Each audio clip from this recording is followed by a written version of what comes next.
Bom dia, galerona do segundo ano médio, mas também pode ser boa tarde, mas também pode ser boa noite, dependendo do horário ao qual você está aqui conectado conosco.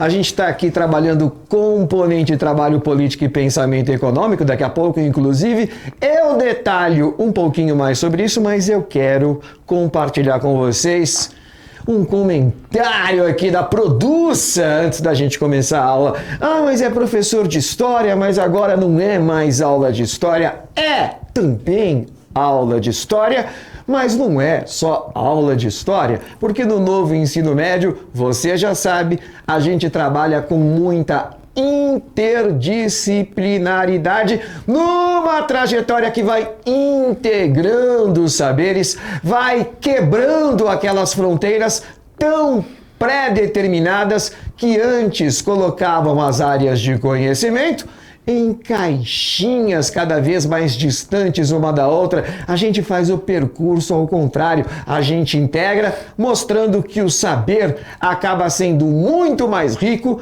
quando a gente o elabora e a gente o compreende como um todo. Para me ajudar nessa jornada, eu já vou até adiantar para vocês, ele vai fazer comentários, ele também vai ser cosplay de aluno, ele vai fazer alguns apontamentos, mas antes de mais nada, vocês precisam saber que ele é o novo professor de História aqui do time do Centro de Mídias do Estado de São Paulo. Portanto, meus calorosos bem-vindos ao professor Valmir Frias. Tudo bem, professor?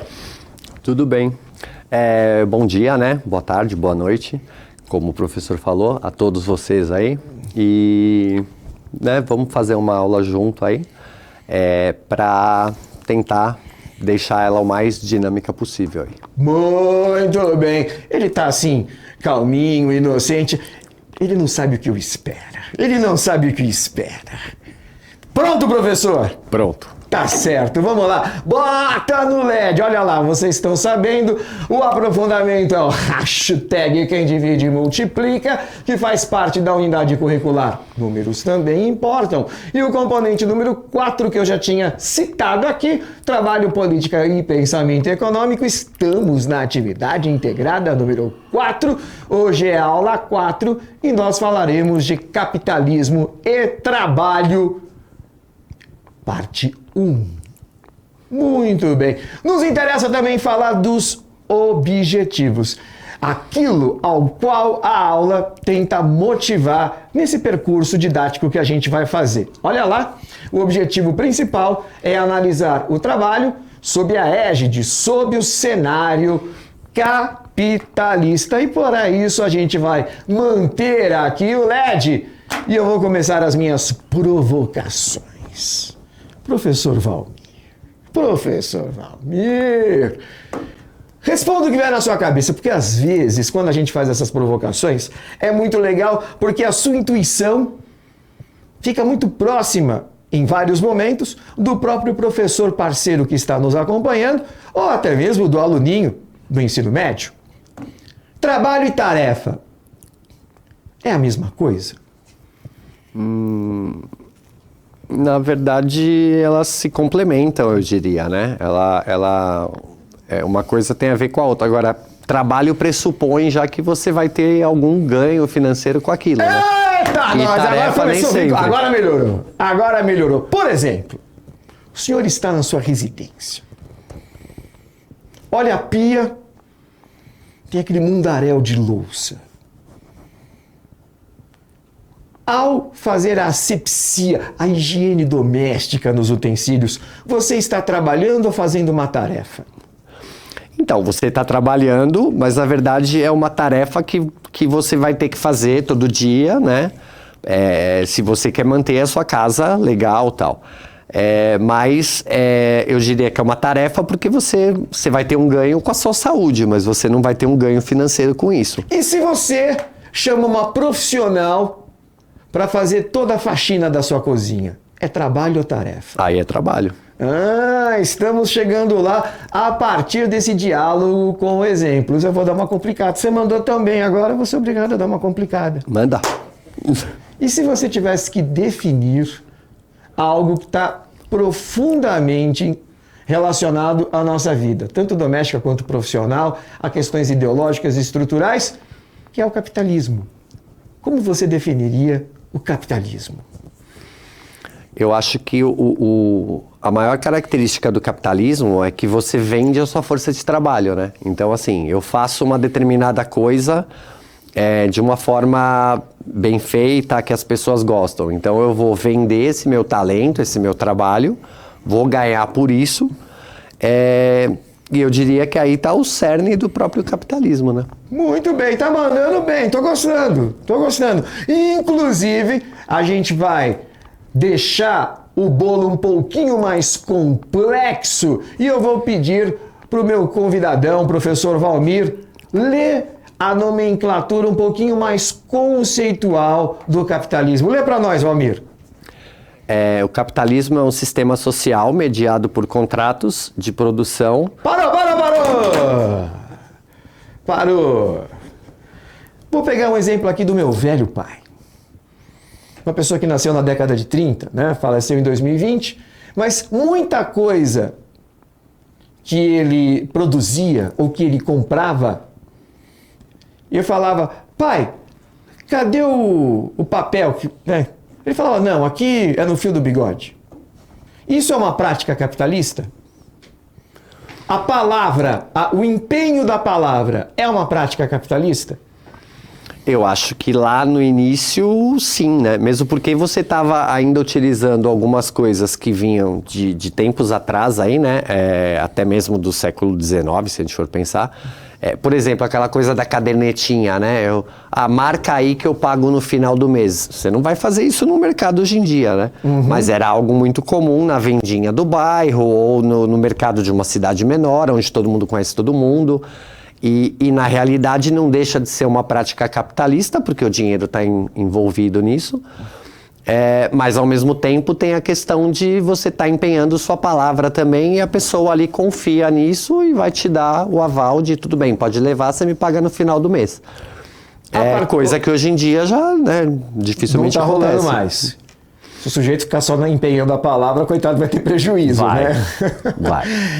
Ele trouxe aqui alguns contextos que são bem legais, porque a gente une aqui uma espécie de digressão de história da economia com comportamentos culturais.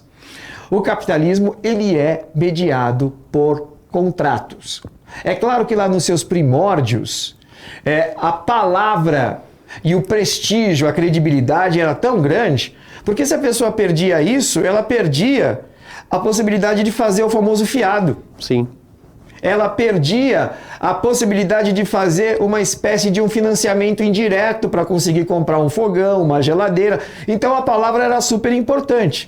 Então o que você trouxe foi bem legal. Mas na medida em que o sistema se desenvolve e vai ficando cada vez mais complexo, com uma sociedade de consumo muito mais sofisticada, não dá mais para você mediar apenas com a cadernetinha, com a palavra. Por isso que classicamente, vamos lá no LED de novo, é um sistema social, envolve pessoas, tá? Mediado por contratos. E é um sistema social de produção. Continua lendo para nós, Valmir. De produção no qual o capitalista, investidor, o patrão, explora o trabalho, obtendo dele a riqueza gerada da relação entre custo de produção e riqueza gerada. E agora ficou mais complicado. Você falou algo que deu uma conotação do qual eu assino embaixo, porque para mim é exata, que o capitalismo ele é muito mais uma relação social do que econômica. E por que a sua abordagem foi bem social? Porque você logo de cara falou sobre exploração do trabalho. E aí acontece uma coisa curiosa. Se eu produzo isso aqui eu queria saber o nome correto. Me falaram que é passador de slide, mas deve ter um nome mais simples para isso. Um nome mais, do né? Que não tem producer, não tem, é passador de slide. Em inglês. Oi? É pior em inglês, é trackball. Ah, é? Ela falou um nome em inglês que eu não entendi nada, mas é alguma coisa Trackball. Mas Mas olha que curioso. Eu produzo isso. Eu sou um trabalhador, né? De alguma forma eu participei do processo de produção disso. Vou lá e vendo a 10. Quanto que eu produzi de riqueza? Peraí, eu não peguei o começo. Você produziu a quanto? Produzi isso e isso foi vendido no mercado a 10. Quanto que eu produzi de riqueza?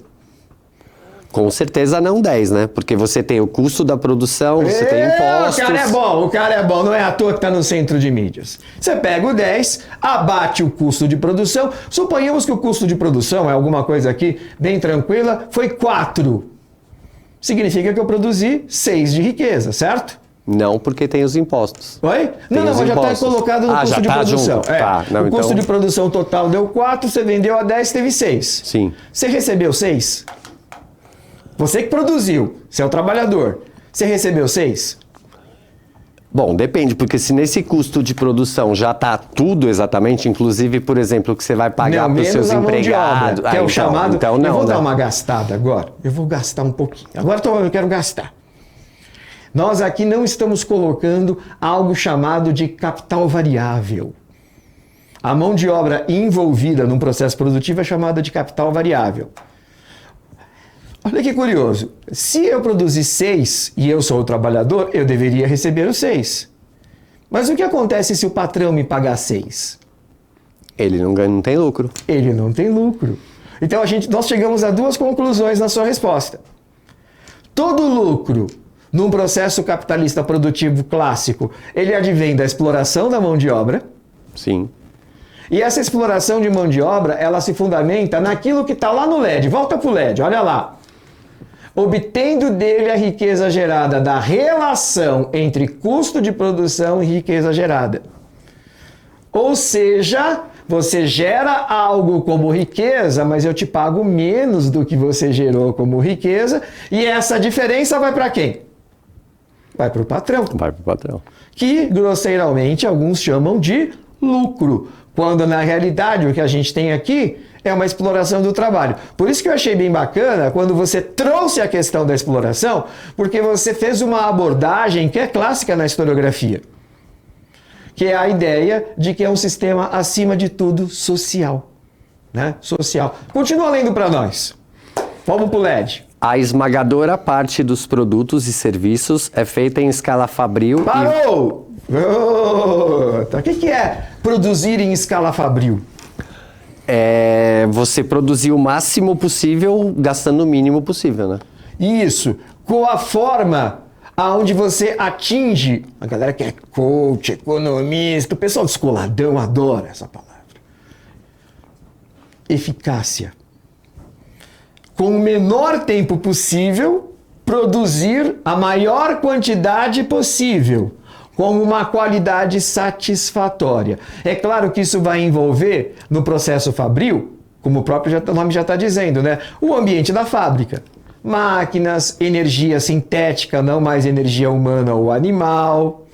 E entra aí algo que a gente vai explorar no curso da aula, que nasce junto com esse sistema, a chamada engenharia de produção. Eu vou olhar para o processo e vou dizer como que eu otimizo isso. Como que eu faço para os caras produzirem cada vez mais, num tempo cada vez menor, atingindo a melhor qualidade possível. Aquilo que, como eu falei para vocês, se chama eficácia. Partindo ali da escala fabril, continua lendo para nós, professor. É feita em escala fabril e vendida para o abastecimento das pessoas, consumidores. Isso. O capitalismo, ele pressupõe... Vem para mim agora, eu quero aqui pertinho. Vem para mim. O capitalismo, ele pressupõe uma sociedade de consumo. Explicando melhor. Sabe quando você falou, professor, lá no começo, nos primórdios do capitalismo, da cadernetinha, do fio do bigode, na palavra empenhada? Era muito comum as famílias fazerem a própria roupa, fazerem a própria comida, consertarem os poucos produtos que tinham que comprar, elas mesmas se viravam. Por isso que a galera mais das antigas, que a gente diz, você manda consertar telhado, geladeira, fogão, forno, carro, os caras fazem de tudo, porque eles foram criados num ambiente onde não havia uma sociedade de consumo, que em economia se chama sociedade de produção. Mas na medida em que o capitalismo avança, vai se estabelecendo uma sociedade de consumo. E aí o professor, o Produça, nós todos aqui podemos pensar, por quê? Porque se eu tenho uma sociedade de consumo, o que acontece se o fogão quebrar? Normalmente você vai trocar por outro, Você né? vai trocar por outro. Eu vou ter apenas 2 calças numa sociedade de consumo? Não, você vai querer ter uma variedade. Você vai, então, numa Aí entra a sociedade questão de da consumo, moda, né? como o próprio nome já diz, explodem as relações de mercado. E isso faz com que o sistema fique mais forte ou mais fraco? O sistema capitalista, Isso. mais forte. Claro, fica muito mais forte. E aí, por isso que eu estou dizendo, hoje você tem toda uma sociedade de consumo que atinge serviços, todo tipo de comércio e assim por diante. A coisa chegou num nível que você pode até comprar amizades. Você sabia isso? Que tem agência onde você aluga pessoas para ir ao cinema e ser seu amigo? Eu nunca tinha ouvido falar. Tudo. A gente vai entrar em vários, né? Por exemplo, aquela questão de marido de aluguel, né? Sim. O cara que vai lá trocar uma lâmpada e tal, ele Isso. chegou num O ponto desse, né? interessante é que a sociedade de consumo, na medida em que ela se amplia, acontece um processo dialético que é inerente a essa ampliação. Tudo vira mercadoria. Tudo pode ser vendido. E o nosso jeito de ser, a nossa cultura, se adapta a isso e a gente passa a entrar também nessa dinâmica. Até porque muitos empregos são gerados em escala fabril, né? Escala fabril, a gente não pode esquecer, não é só porque está no ambiente da fábrica. Escala fabril é produzir nesse modelo industrial, né? Voltado para a eficácia. Vamos para o trabalho, porque senão a gente se estende muito. Olha lá, professor Valmir, por favor. No século XIX, né? Toda atividade que gera riqueza, assalariado, autônomo ou patronal. Isso. A grande diferença é que o patronal, ele trabalha, mas ele fica com todo o rendimento da riqueza que ele produz e ainda explora o produto da riqueza alheia, porque ele é o patrão, ele é o dono dos meios de produção. O autônomo é aquele que trabalha, produz a riqueza e fica com ele, mas ele não explora outros trabalhadores. Normalmente são os chamados profissionais liberais, né? Os pequenos burgueses, pequenos comerciantes, etc. E a grande massa de pessoas são os assalariados, né? Claro que a gente está colocando aqui no campo da atividade privada. O professor Valmir e eu somos funcionários públicos, aí a dinâmica não é exatamente igual, porque nós não trabalhamos para uma entidade cujo objetivo é a geração de lucro. E por que está no século XIX? Porque o capitalismo ele foi inventado e estruturado com todo esse modelinho que a gente leu e analisou a partir do século XIX. Ou seja, ele é bem recente, professor. Sim. Né? Bastante recente. A própria Revolução Industrial, ela se inicia no século XVIII, né? Final do XVIII já... Mas é como você falou, essa estrutura do capitalismo, que inclusive ela continua numa evolução até hoje, ela foi criada realmente no século XIX, né? Isso, por isso que a gente fala Revolução Industrial 1, porque depois vai ter a 2, depois vai ter a 3, e nós iniciamos aí já a fronteira da 4ª Revolução Industrial, do qual a gente vai tratar na próxima aula, não perca. Vamos pro LED, olha lá.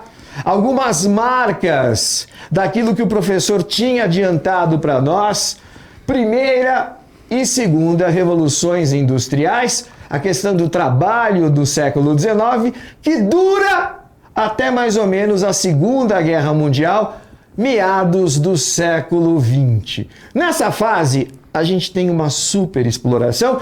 E eu vou de novo provocar o professor. Tá falando bastante, tá gostando? Tô adorando. Ah, tá bom. Se quiser fugir, dá uma avisa, porque a gente troca as câmeras, dá tempo de correr. Não.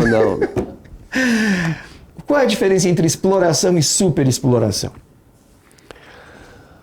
Ó, você já tem aqui um axioma, uma afirmação. O trabalho durante as 2 primeiras fases do capitalismo, marcados pela primeira e segunda revolução industrial, ele se caracterizava pela superexploração. Qual é a diferença de superexploração e de exploração?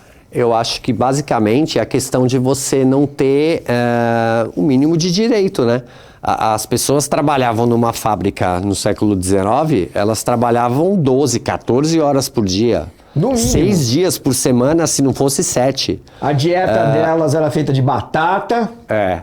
Né, Crianças basicamente. trabalhando, mulheres. Crianças. Aí, obviamente, a mulher, até hoje, em alguns pontos aí, acaba ganhando menos do que o homem. Naquela época, isso era muito maior, a discrepância entre o salário dos dois, né?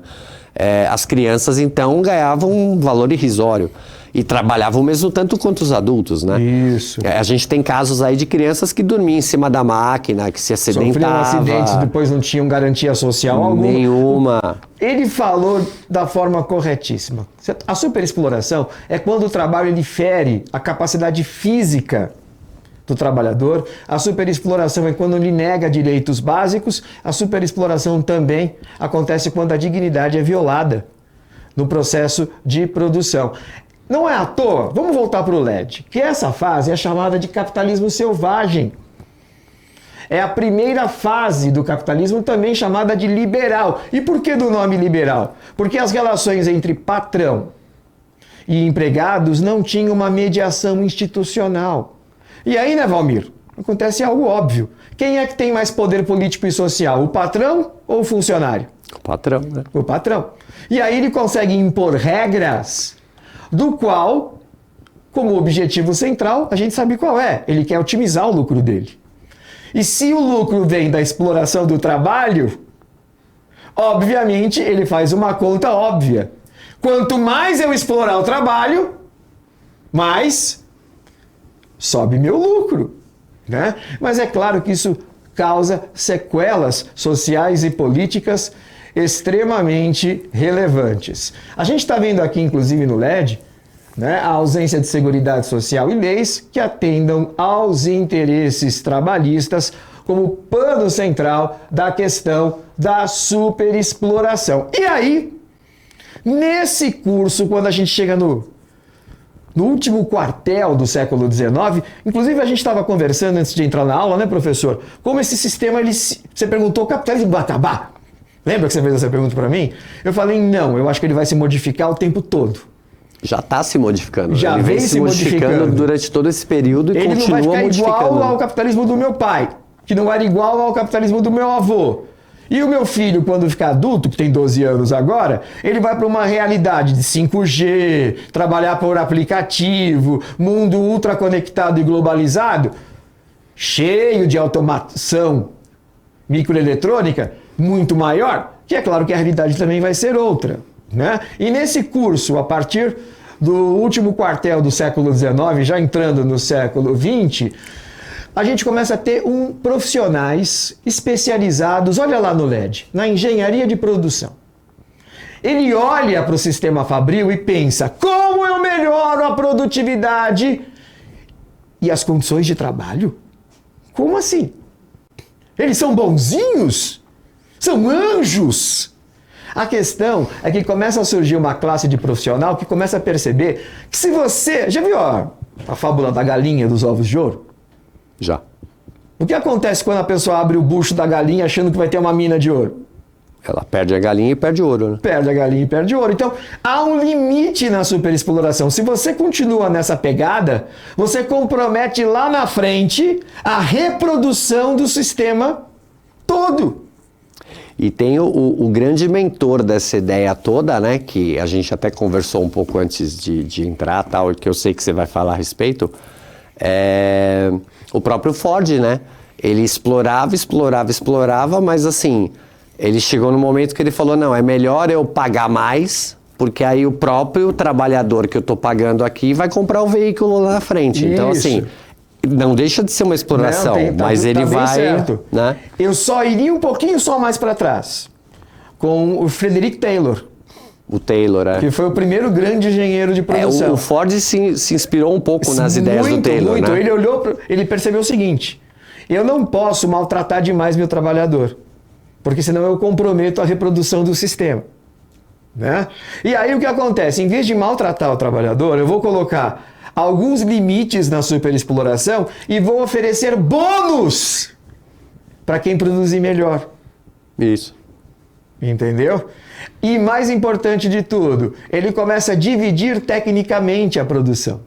Cada trabalhador fica especializado só numa função. Porque aí a pessoa vai trabalhar de uma forma condicionada e ela tende a produzir com menos erros se ela tiver uma estrutura mental meio que robotizada nesse processo. Tá? Daí o nome Taylorismo. O Ford, ele só pegou isso e colocou uma esteira. Ele colocou Ele cria a linha de montagem. Que é a linha de montagem, né? E esse modelo, conforme vocês já viram aí no slide, ele vai ser dominante até a virada da metade do século XX. Vamos passar aqui para o próximo. Vamos terminar a aula falando disso aqui. Chegamos aqui no século XX, a terceira revolução industrial. E aí nós temos o impacto de algumas questões político-econômicas, voltadas, professor, para ampliação da sociedade de consumo. Porque se eu não dou dinheiro ao pobre, ele consome? Não. Não. Se eu quiser alargar a sociedade de consumo, eu tenho que melhorar as condições de ganho dos mais pobres. E esse é um processo político tumultuado, porque isso impacta diretamente a cobrança de impostos dos mais ricos e parte do orçamento público vai ser destinado a serviços sociais de saúde e educação, que é a chamada infraestrutura humana, que é fundamental também para garantir a reprodução do sistema, porque trabalhador morto não trabalha. E o nível de complexidade que o capitalismo começa a atingir, ele sugere, ele precisa de gente que saiba ler e escrever. Por isso que vão se ampliar os sistemas públicos educacionais. Olha lá no LED. A gente tem então o modelo do keynesianismo e permanece o fordismo e o taylorismo. Só que junto dele surge um modelo que se alastra pelo mundo, independentemente da ideologia, que é dar garantias sociais maiores aos trabalhadores e uma renda suficiente para que ele tenha uma moradia digna e seja inserido na sociedade de consumo. O papel do Estado aí, lê para nós, professor, está lá o Estado. Ele cria, regula e zela pela seguridade social e pelas leis trabalhistas. Isso, essa é uma fase onde o capitalismo vai se desenvolver como nunca na história. Você conhece o Hobsbawm, maior historiador do século XX. O Hobsbawm chama essa fase onde você mistura keynesianismo, né, com esse modelo fordista taylorista, vai até a década de 70, já estou dando um spoiler aqui. Tá? Ele chama essa fase que vai da Segunda Guerra Mundial até a década de 70 como a fase de ouro do capitalismo. E ele usa uma analogia que eu acho genial. Ele faz o seguinte: pergunte-se a você viveu melhor ou pior que seu pai? Quase todo mundo vai dizer, nossa, eu vivi melhor que meu pai. Pergunte ao seu pai, ele viveu pior ou melhor que seu avô? E todo mundo vai perceber que o avô foi aquele que mais sofreu, porque ele estava inserido muito mais nos modelos das primeiras revoluções industriais. Né? Da exploração pura e simples, né? Pura e simples. E aí o que acontece? A partir da Segunda Guerra Mundial, e mais especificamente quando a gente avança a década de 60 e década de 70, nós vamos tendo aí adaptações até chegar num que é muito clássico do final da década de 70, o toyotismo, que muda, mexe nos modelos clássicos que a gente tinha até então do fordismo e do taylorismo. Olha lá, tá no LED. Adapta a produção à demanda. Então eu não vou sair fazendo. Não, eu vou estudar quanto que o mercado absorve. E aí só vou produzir aquilo que o mercado absorve para não ter crise de superprodução. E sabe aquele trabalhador super especializado e robotizado que eu tinha comentado com você? Também sofre uma alteração. Eu quero uma mão de obra super qualificada? Quero, mas eu a quero criativa também. Ela tem que fazer parte aqui do processo conceitual de produção. Estamos chegando no final, passou rápido, né, professor? Passou. Fala um tchau pra galera. Tchau, pessoal. Até uma próxima aula aí. E sempre que quiser me convide, professor. Opa, eu estou honrado aqui com a brilhante participação do professor. Parceirão, a gente se fala em breve. Avaliem a aula, obrigado pela audiência. Beijo pra vocês. Tchau, tchau. Valeu. Tchau, tchau, pessoal.